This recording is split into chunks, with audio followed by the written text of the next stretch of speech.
उत्तर प्रदेश की 9 सीटों पर होने वाले उपचुनाव इस बात की तकसीद कर रहे हैं कि क्या कुछ रुझान निकल करके सामने आया है। आंकड़ों की अगर बात करें तो जिस तरह से 6-3 का मुकाबला पूरी तरह से यहां पर देखा जा रहा है, यकीनन अगर हम प्रत्याशियों की बात करें या फिर पार्टियों की बात करते हैं तो चारों तरफ यानी कि सड़कों से लेकर के मंच तक यही शोर था कि आखिर किस पार्टी ने कितना काम किया है, किस पार्टी ने क्या काम नहीं किया, किन मुद्दों को जो है मंच से खड़े होकर के भाषणों के माध्यम से आप तक बताया जा रहा था। क्या जिक्र वाकई उन विकास के मुद्दों पर था भी या नहीं, या फिर यूं कह लो कि दरवाजे पर लगी हर तख्ती इस बात की तकसीद कर रही थी कि आखिर किस पार्टी के खेमे में किसने कितना वोट डाला है। और ये तमाम चीजों के चलते अगर देखा जाए तो समाजवादी पार्टी यानी कि वो 3 सीट यानी कि नाक का मुकाबला जो साफ तौर पर यहां पर देखा जा रहा था, वो ये इससे जाहिर हो जाता है कि आखिर क्या कुछ यहां पर देखने को मिल रहा है। क्योंकि अगर देखा जाए तो नाक का मुकाबला, कद का मुकाबला, अब यहां पर अखिलेश यादव का पीडीए का सहारा तो साफ तौर पर चलता हुआ नहीं दिख रहा है, क्योंकि योगी मैजिक जो है वो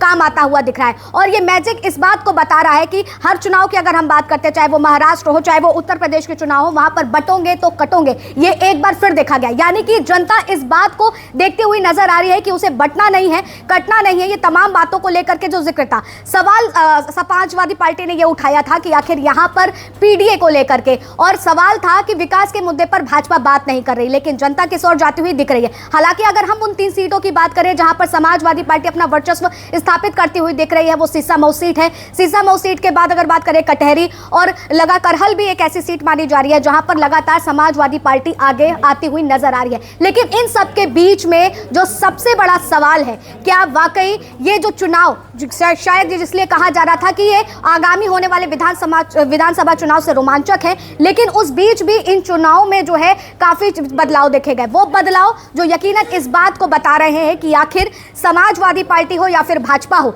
वो दोनों ही के बीच में आपसी लड़ाई थी, और आपसी लड़ाई में बसपा पार्टी किस ओर चली गई, ये तमाम सवाल थे। लेकिन अगर हम मीरापुर सीट की बात करते हैं, मीरापुर सीट में भले आरएलडी पार्टी के जो प्रत्याशी हैं वो आगे चल रहे हैं, लेकिन यहां पर चंद्रशेखर आजाद यानी कि आजाद समाजवाद पार्टी यानी कि चंद्रशेखर आजाद रावण की पार्टी दूसरे पायदान पर दिख रही। तो यानी कि अखिलेश यादव का मीरापुर में जो स्तर है, वो मतलब कि उनकी सीट का, पार्टी का कितना गिर रहा है, ये भी देखने को मिल रहा है। हालांकि प्रेस कॉन्फ्रेंस के दरमियान यानी कि जब मतगणना हो रही थी उन चुनाव के दरमियान मीरापुर सीट और कुंदरकी सीट और इसी के साथ सीसामऊ सीट पर उन्होंने कहा था कि चुनाव दोबारा होने चाहिए, तमाम मांगे थी। लेकिन उस बीच के अभी तक के जो वर्तमान रुझान है वो यही है, और यहां पर भाजपा ने यानी कि योगी मैजिक का कद बड़ा है, वर्चस्व भाजपा का आगे बढ़ा है, बटोंगे कटोंगे का मैजिक साफ तौर पर चलता हुआ दिखा है। आपको क्या लगता है, कमेंट सेक्शन में जरूर बताइए।